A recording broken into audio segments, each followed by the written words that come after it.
and they thought that they could actually separate us. They thought that them doing these things will make us different, will make us not be together anymore.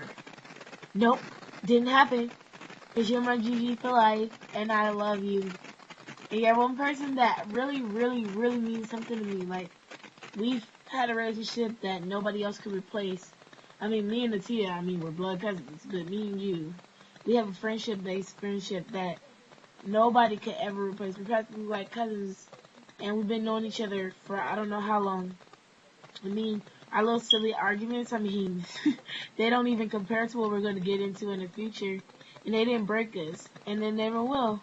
None of them will. You'll always be my Gigi, until the day we go into the sky.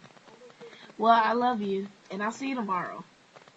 Today is Sunday, Gigi, if you didn't know.